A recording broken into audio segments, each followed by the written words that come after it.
It was already 10 at night, and once again, Eric hadn't come home. I stared at the clock on the wall and listened to the silence of our Portland house, feeling the weight of every passing minute. I wasn't alone. My best friend Sophie Bennett was with me, sitting at the kitchen table with her glass of tea. Sophie and I had been inseparable since high school, and she had been listening patiently as I tried to make sense of Eric's constant late nights. "Is he always this late now?" she asked, raising an eyebrow. I sighed. "Lately, yes. He says the garage is busier than ever. According to him, there's too much work, not enough hands. But I don't know Sophie. It didn't used to be like this. He used to at least have Sundays off, or we'd go out once in a while. Now it's nothing. No weekends, no holidays. Just late nights and excuses." Sophie tilted her head. "And you believe that? That it's all just work?" I hesitated. I want to. But sometimes I wonder if there's someone else. I mean, he comes home looking exhausted, clothes smelling of oil, like he's been at the shop all day. It doesn't look like he's coming from a date. But what if I'm wrong? The thought made my chest tighten. "Anna," Sophie leaned closer, her voice calm but firm. "Don't tell me you haven't thought about it. Men don't just disappear like that unless there's a reason. Either it's another woman, or it's something else he doesn't want you to know." I hated how her words echoed the very suspicion I'd been pushing away. I had already considered it many times, but I hadn't found any real proof. And the worst part was that Eric and I hadn't been intimate for over a month. Every time he came home, he would collapse into bed, muttering that he was too tired. "I've told him I want us to have a baby," I admitted softly, staring at my hands. "We've been married 5 years now. I don't want to wait forever. But how am I supposed to have a child with a man I barely see?" Sophie frowned. "You've been married 5 years, and he still hasn't introduced you to his family either, right?" I shook my head. "No, he has a mother and a brother, but they live in another city. According to him, things are complicated. He told me once that they stopped speaking after he won some money in the lottery years ago. He used it to open the garage, and they resented him for not handing the money over to his mother. Since then, nothing. Not even at our wedding. Only 2 of his co-workers showed up. His own brother didn't." Sophie whistled softly. "That's not just complicated, Anna.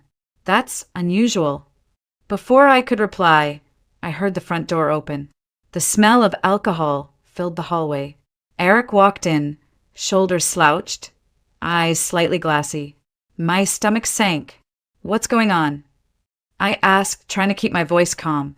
"Why so late?" He waved his hand, dismissing me.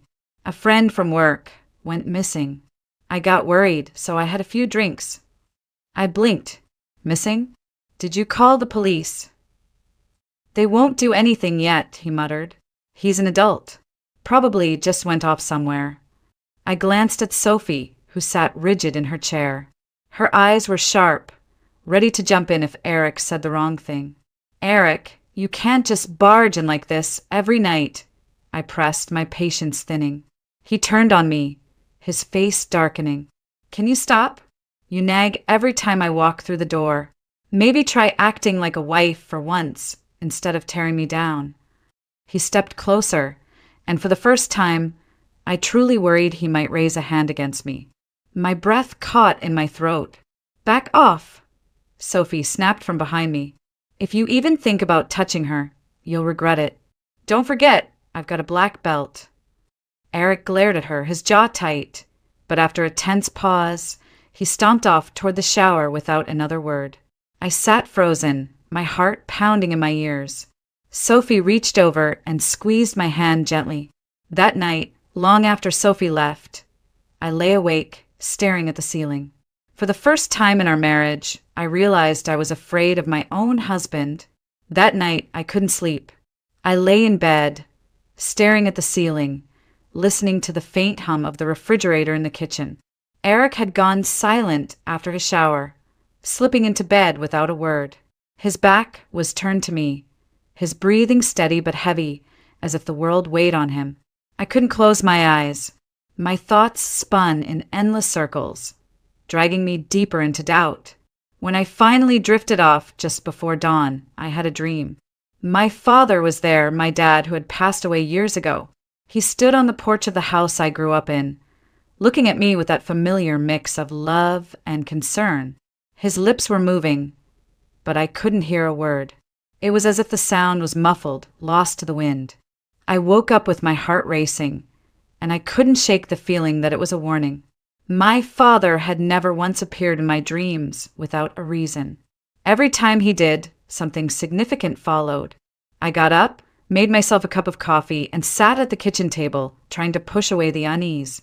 But by mid-morning, I couldn't take it anymore. I needed to know where Eric really was spending all his time.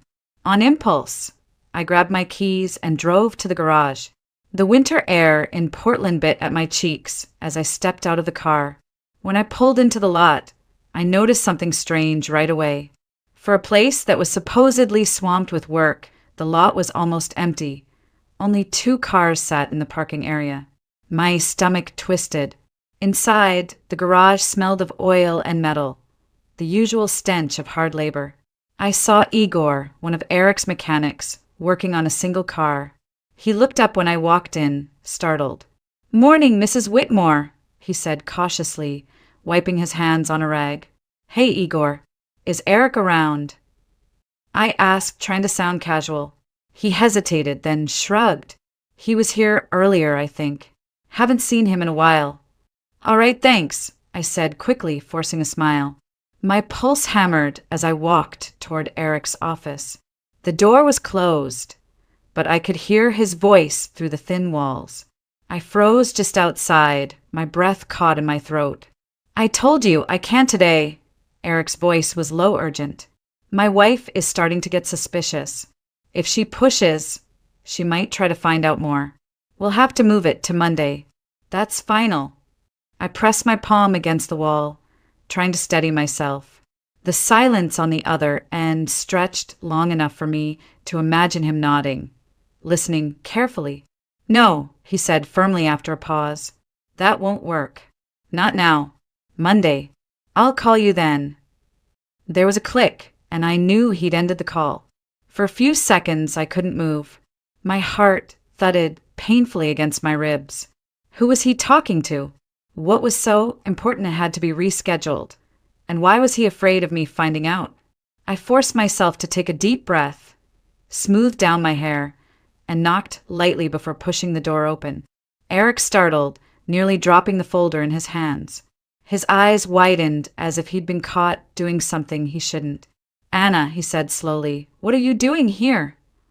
"I was just nearby and thought I'd stop in," I replied, trying to keep my tone even. "I wanted to apologize for last night. I didn't mean to nag. You work hard, and I know I don't always make it easy." His gaze narrowed. "What's the catch?" "No catch," I said, forcing a soft smile. For a moment, he studied me, suspicion in his eyes. Then, unexpectedly, he relaxed. "Fine. You're right. I've been working too hard. Maybe tonight I'll come home earlier. Around 6. We'll have dinner together. Just the 2 of us." I nodded, though my chest felt tight. Part of me wanted to believe him, to welcome this sudden tenderness. But the words I had overheard still echoed in my mind. He wasn't just staying late for work. Something else was happening, something he desperately wanted me not to discover. And that made me more uneasy than ever. That weekend, Eric stayed home. On the surface, it looked like everything was normal. He tinkered with small chores around the house, watched television, even helped me clear some snow off the front steps. To anyone else, he would have seemed like an ordinary husband catching a quiet weekend at home. But to me, the silence was deafening. He avoided long conversations, and whenever I tried to draw him into something deeper, he brushed it off with vague replies. On Saturday evening, while we were having dinner, I decided to take a risk. I had been thinking about his family, his mother and brother he'd never introduced me to, and I wondered if maybe talking about them would open a window into the man I married. "Eric," I said gently, trying to sound casual, "have you heard from your family lately?" I mean, it's been 5 years and I still haven't met them. Maybe we could invite them for our anniversary, or even visit them. He set his fork down with a sharp clink, his jaw tightening. We've talked about this before, Anna. I don't want to revisit it. But don't you think it's strange? I pressed. I mean, they're your mother and your brother. I've never even spoken to them on the phone. Don't you think I should at least know them? His eyes flashed with anger. It's none of your business. My family is my problem. You don't need to get involved. The harshness of his tone made me shrink back. He had never yelled at me like that before. For a long moment, we just sat there, the tension so thick I could feel it pressing down on my chest. Then he stood up abruptly, muttering something about being tired, and left the table. I sat alone in the quiet kitchen, staring at my untouched plate. His reaction didn't just hurt, it terrified me. Why was the subject of his family such a trigger? What was he hiding that was so explosive it couldn't even be discussed? The next morning, Sophie called to check in. She always seemed to know when I needed her. I told her everything. How he had snapped at me, how he avoided the subject like it was poison. There was a long pause on the other end of the line before Sophie finally spoke. Anna, this isn't just about family drama. He's hiding something, and it's big enough to scare him. If you keep pretending everything's fine, you'll never know the truth. You need to find out where he goes and who he's with. You mean follow him? I asked, my stomach tightening at the thought. Yes, Sophie said firmly. I know it feels wrong, but what's worse, living in ignorance while he pulls you deeper into whatever this is or finally knowing the truth? I press my hand to my forehead, pacing the kitchen. It feels humiliating, Sophie. Like I don't trust him. Like I'm sneaking around. She didn't let up. What's more humiliating? Following him, or waking up one day to realize he's been lying to you for years? You already said you're scared of him sometimes. That's not normal. You need answers. Her words sank deep, and I felt a cold wave wash over me. She was right. As much as I wanted to believe in the man I thought I had married, the truth was slipping through my fingers. All right, I whispered finally. If this is the only way, I'll do it. Monday. I'll follow him. Sophie's voice softened. You won't be alone. I'll be with you every step of the way. When I hung up, I stood in the quiet kitchen, staring out the window at the snow drifting down onto the street. My reflection in the glass looked back at me, pale and tense. I felt like I had just agreed to step into a dangerous game, one I never wanted to play, but one I could no longer avoid. Monday came faster than I expected. My nerves were shot from the moment I woke up. I couldn't concentrate on work, couldn't eat, couldn't think about anything except what Sophie and I had planned. By late afternoon, I changed into dark jeans, a hoodie, and pulled a baseball cap low over my face. When Sophie pulled up outside my house, she laughed softly when she saw me. You look like you're about to rob a bank, she teased. I forced a smile. I feel like it. We parked a block away from the garage, hiding Sophie's car behind a cluster of trees near a side street. From where we stood, we had a partial view of the entrance. The winter air cut straight through my jacket, but I barely noticed. My pulse was hammering in my ears. For the first half hour, nothing happened. Mechanics came and went. A few customers pulled up, but nothing out of the ordinary. Then, just as I was beginning to think we were wasting our time, a black SUV rolled into the lot. It wasn't the kind of car that usually stopped here. Too polished, too expensive, too out of place. Sophie nudged me. That's it. That's who he's waiting for. The doors opened. A woman stepped out first, well-dressed mid-40s, hair pulled into a sleek bun, her presence commanding. She looked nothing like the kind of customer who would walk into a Portland auto repair shop. A younger man followed her out, maybe 30, tall and quiet, his eyes scanning the area like he was on guard duty. I gripped Sophie's arm, whispering, "Who are they?" "Not random customers," she whispered back. "That's for sure." We watched as the two of them headed straight into Eric's office without speaking to anyone in the shop. No car inspection, no paperwork, just straight to him. My stomach dropped. Sophie turned to me. "Stay here. I'm going in." "What?" "No, Sophie, relax. I'll pretend my car's making a noise, and I need Eric to take a look. It's the perfect cover. Trust me." Eric had never actually met Sophie in person, only heard her name in passing when I mentioned her. That, plus the fact she wore large sunglasses and a hood, gave her just enough anonymity. Before I could stop her, she slipped away, started her car, and pulled into the lot. I stayed hidden, watching through the trees as she parked near the garage entrance. My heart was pounding so hard it hurt. She walked confidently inside while I paced behind the bushes, my fingers freezing in the cold. The minutes crawled by. I imagined a dozen scenarios. Eric catching her, the woman recognizing the act, Sophie being thrown out. Just when I thought I couldn't take the waiting anymore, Sophie reappeared.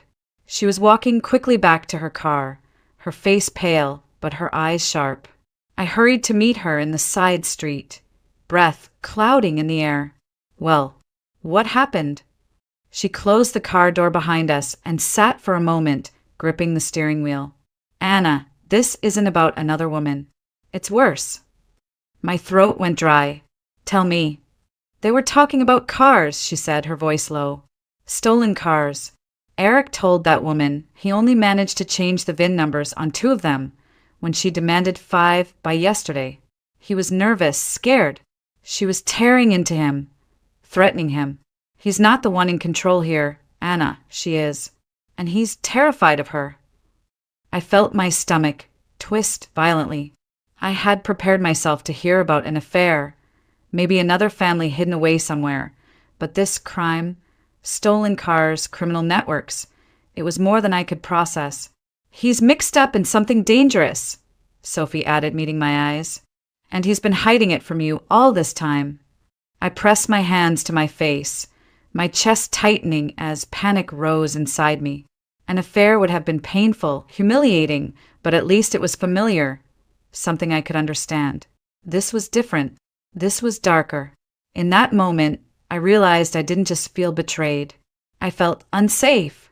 After what Sophie had told me, my head was spinning. I couldn't bear to go straight home. Instead, I parked my car near the waterfront park in Portland, the one I always went to when I needed to clear my mind. The icy wind bit at my cheeks as I walked along the path circling the pond. Ducks paddled lazily near the thin sheets of ice forming at the edges, and the bare trees stretched their branches against a pale gray sky. I wrapped my coat tighter, trying to process what I'd learned. Eric wasn't cheating, at least not in the way I feared. But what Sophie overheard was far worse. Stolen cars, changing VIN numbers, a woman who terrified him. What kind of life had I been living? Thinking I knew my husband.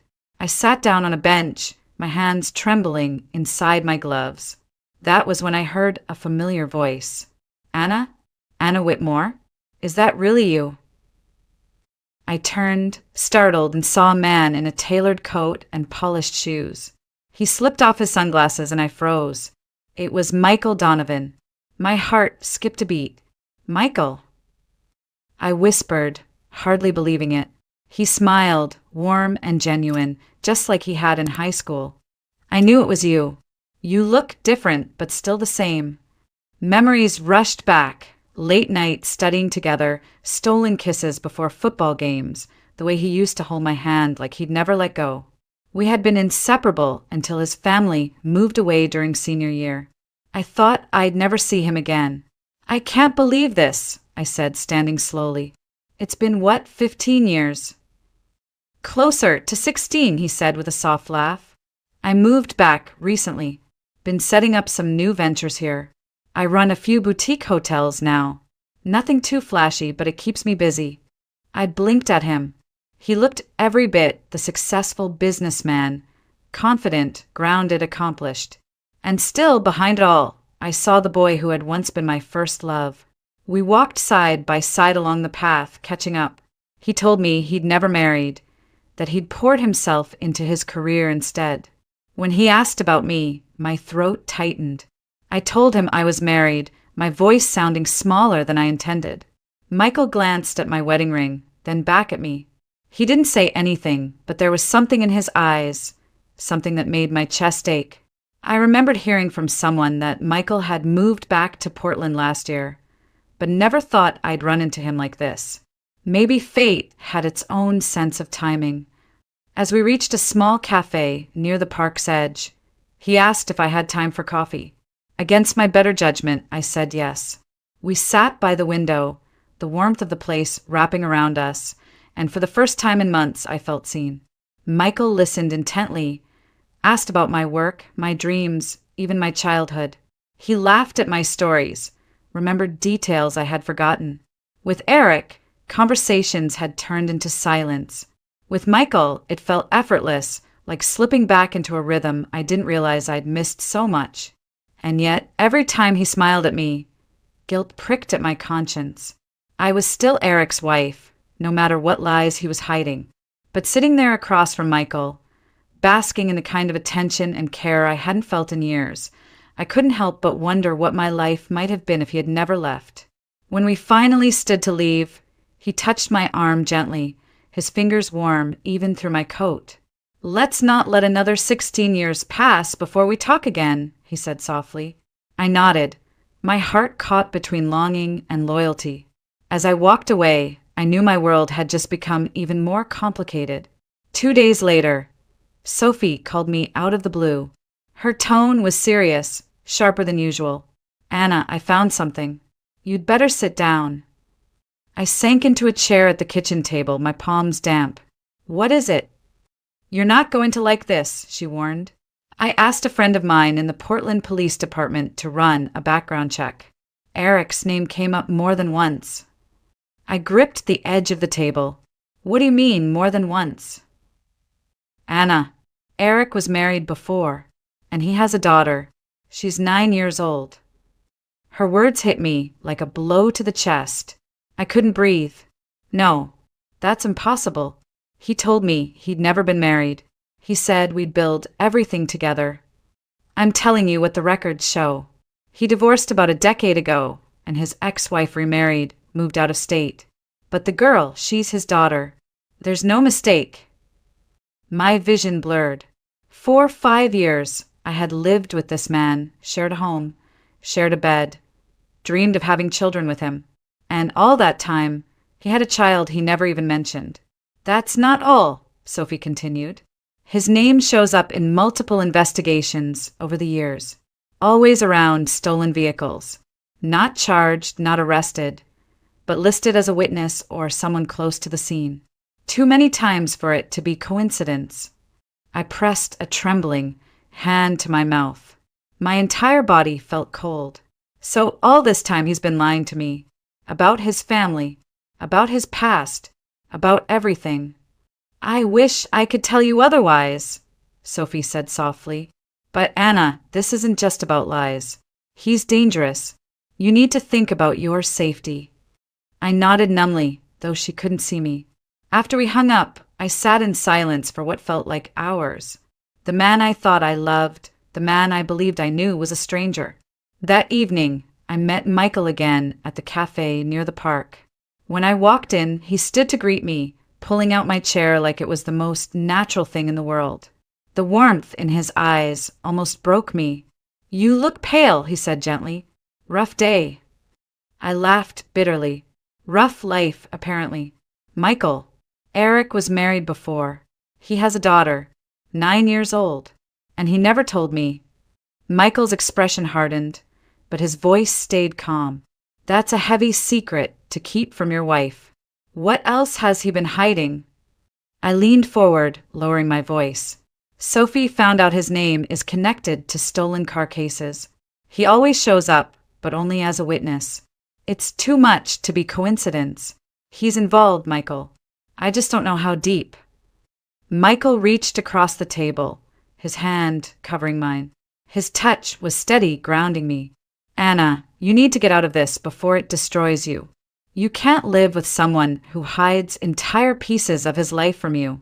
And if he's tied up in crime, that puts you in danger, too. Tears stung my eyes. I don't even know who I married. 5 years. I thought I was building a future with him. And now it feels like the floor just gave way beneath me. You don't have to face this alone, he said firmly. I'm here. Whatever happens, I'll help you through it.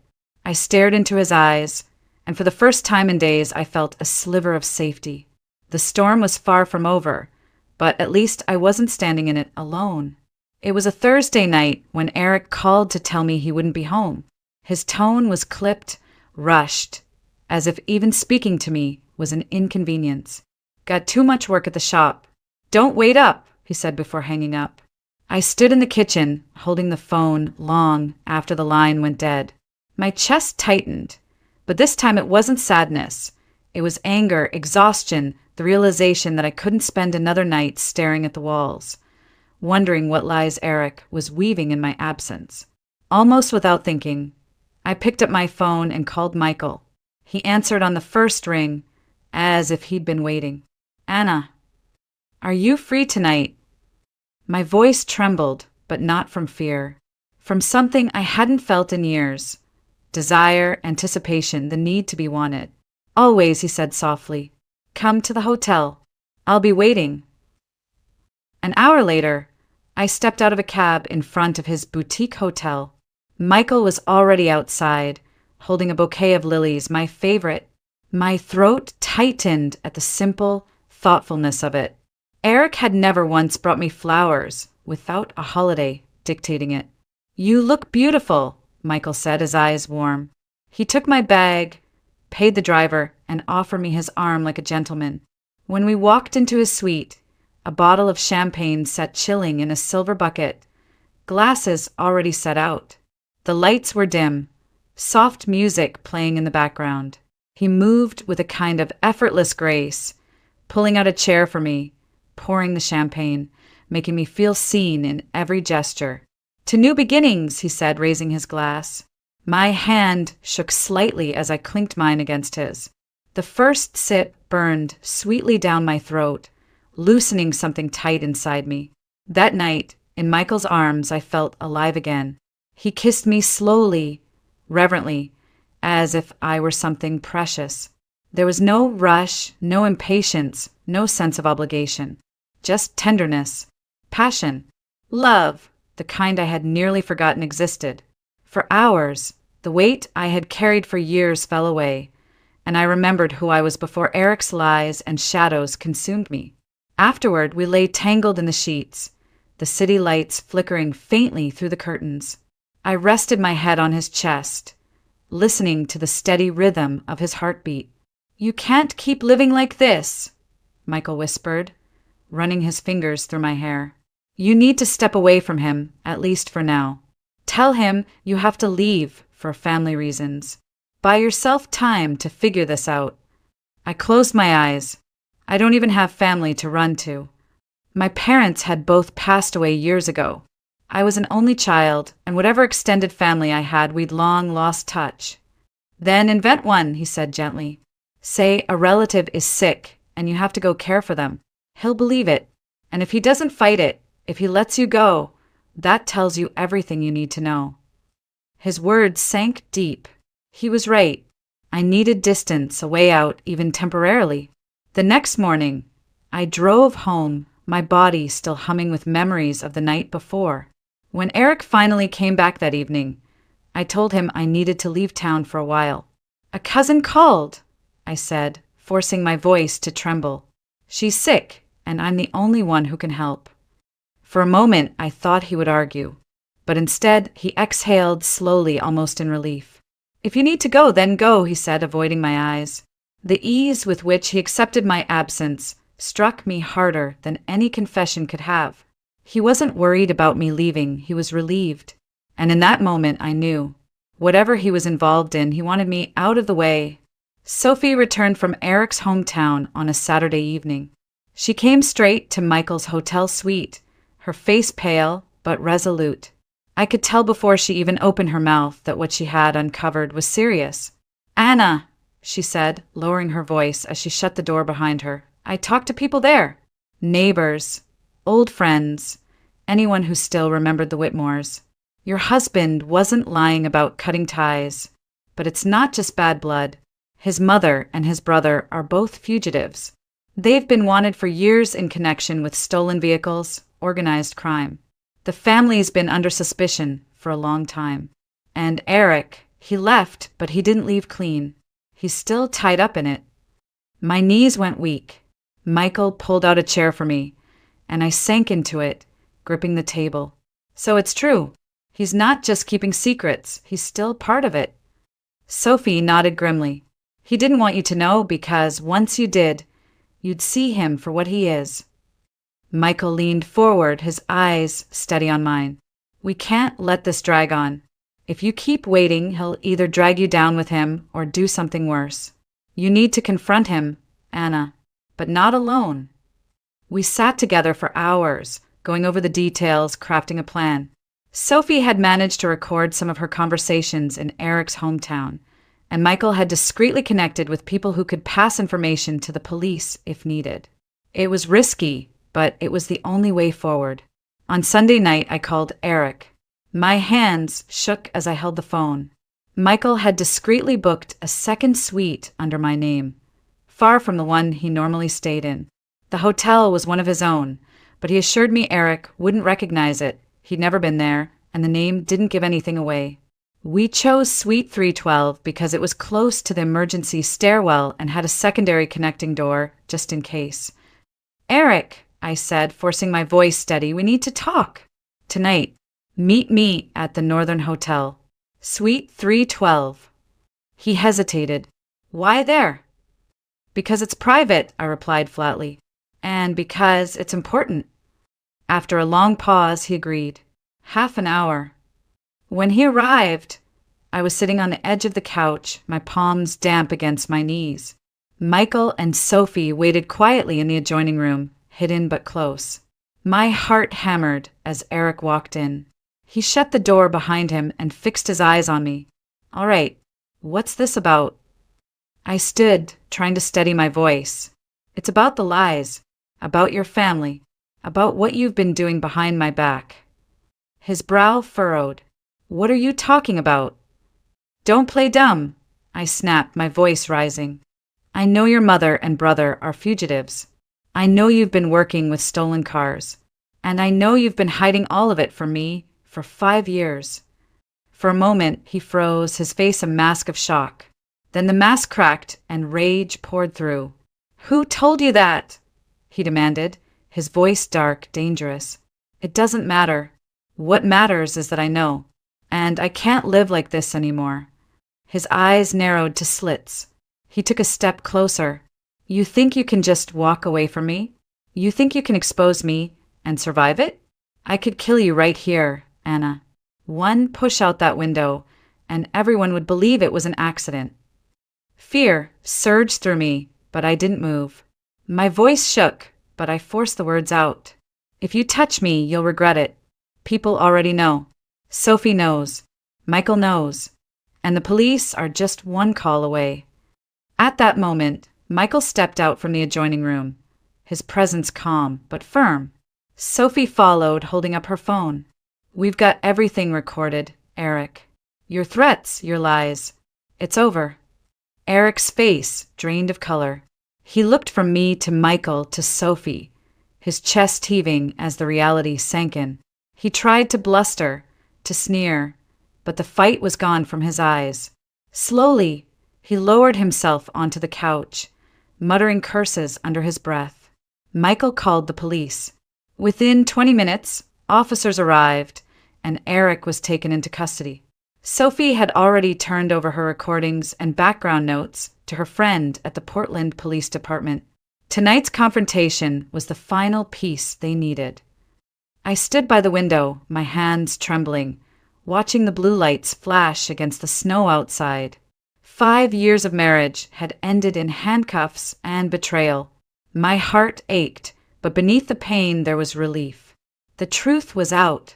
The danger was over. For the first time in months, I felt like I could finally breathe. When the police car finally pulled away, I stood frozen by the window. staring at the swirl of red and blue lights fading into the Portland night. My hands are trembling, and I couldn't tell if it was from fear, grief, or the sudden release of everything I had been carrying for 5 long years. The man I had married, the man I had once believed in, was gone, not because he left, but because the mask had finally been torn away. Michael came up beside me, placing his hand gently on my shoulder. "It's over, Anna," he said softly. "You don't have to carry him anymore." His words struck deep. I turned to face him, my vision blurred with tears. 5 years, Michael.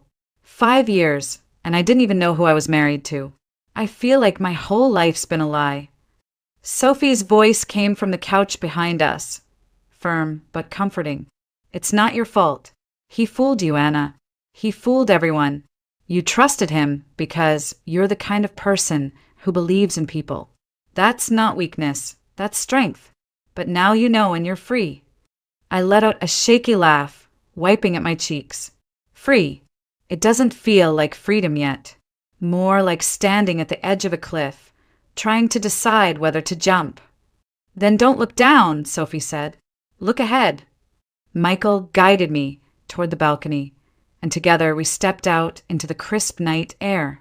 The city stretched beneath us, lights glowing against the dark Pacific horizon. Above, the stars pierced through the cold Oregon sky, sharp and clear. I wrapped my arms around myself, shivering, and Michael draped his coat over my shoulders without a word. For a moment, we just stood there in silence. The chaos of the evening, the years of doubt and fear, all seemed to drift away with the winter wind. Finally, I spoke. "I don't know what comes next. I don't even know who I am without him." Michael turned toward me, his expression steady, grounded. "You're Anna Whitmore. You're stronger than you think. And you don't have to figure it all out tonight. You've got time. And you've got people who care about you." His eyes softened. "You've got me." The tenderness in his voice broke something open in me. For the first time in years, I felt a flicker of hope, not built on lies, but on truth. Behind us, Sophie leaned against the doorway, arms crossed, her voice dry but warm. "Well, I'd say you've had enough drama for one lifetime. Maybe try a little peace and honesty for a change. It looks good on you." I smiled through my tears. Leave it to Sophie to cut through the heaviness with her blunt honesty. As the 3 of us stood there, me, Sophie, and Michael, I realized the truth I had been running from all along. My marriage had ended long before the police came for Eric. What ended tonight was not love, but the illusion of it. And standing here now, I knew I had a choice. I could cling to the wreckage of a broken past, or I could step into the future with open eyes, no longer afraid of the truth. I reached for Michael's hand, intertwining my fingers with his. The night was cold, but in that moment I felt warm, safe, seen, and ready to begin again. For the first time in years, I chose myself. And with that choice, I chose a new life, one built not on shadows, but on love that was real. And that wraps up today's story. Now we want to hear from you. Where are you watching from? Drop your city or country in the comments, and let's see how far these stories reach. If this story moved you or gave you chills, give it a like, share, and subscribe for more powerful stories. One last thing, rate the story from 1 to 10 in the comments. Your feedback helps us bring you even better ones next time. Thanks for watching. We appreciate you being part of this storytelling journey.